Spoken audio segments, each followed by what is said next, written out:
शेर और चूहे की कहानी।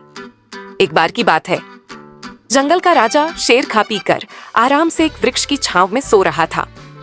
तभी कहीं से एक नटखट चूहा वहां आ पहुंचा और खेलने लगा। खेलते खेलते वह शेर के ऊपर चढ़ गया। कभी वह शेर की पीठ पर भागता तो कभी सिर पर चढ़ जाता। कभी वह उसके कान पर झूलता तो कभी पूंछ से खेलता। उसे बहुत मजा आ रहा है और उसकी उछल कूद बढ़ती जा रही थी। नटखट चूहे की उछल कूद से शेर की नींद टूट गई। आंख खोलकर उसने देखा कि एक छोटा सा चूहा उसके ऊपर खेल रहा है। उसे बहुत गुस्सा आया और उसने चूहे को अपने पंजे में दबोच लिया। शेर के पंजे में आते ही चूहा डर गया और थर-थर कांपने लगा। शेर बोला, बदमाश चूहे, तेरी इतनी हिम्मत कि तू जंगल के राजा शेर को परेशान करेगा। अब तेरी खैर नहीं, मरने के लिए तैयार हो जा। अब मैं तुझे मारकर खा जाऊंगा। मौत सामने देख चूहा रोने लगा। वनराज, मुझे क्षमा कर दें, मुझसे बहुत भरी भूल हो गई। मुझ जैसे छोटे से प्राणी को खाकर आपको क्या मिलेगा? आपका पेट तो भर नहीं पाएगा। कृपा कर मुझे जाने दीजिए। अवसर आने पर मैं अवश्य आपके काम आऊंगा।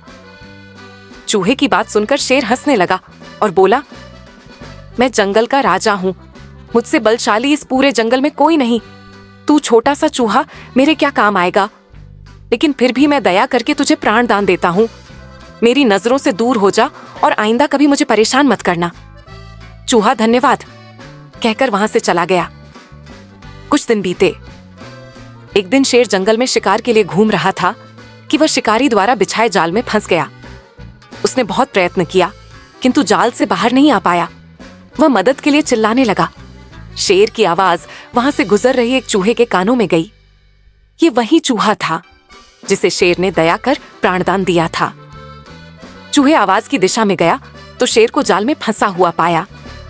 उसने फौरन अपने नुकीले दांतों से जाल काट दिया और शेर आजाद हो गया। उसने चूहे को धन्यवाद दिया तो चूहा बोला, वनराज, आप शायद मुझे भूल गए हैं। मैं वही चूहा हूं जिसे अपने प्राण दान दिया था। मैंने आपको कहा था कि किसी दिन मैं अवश्य आपके काम आऊंगा। देखिए, आज मैं आपके काम आ ही गया। शेर को वह दिन याद आ गया और उस दिन की अपनी सोच पर बहुत पछतावा हुआ कि जिस चूहे को उसने तुच्छ समझा था, उसी की सहायता से वह शिकारी से बच पाया है। वीडियो पसंद आए तो लाइक, सब्सक्राइब करो। धन्यवाद।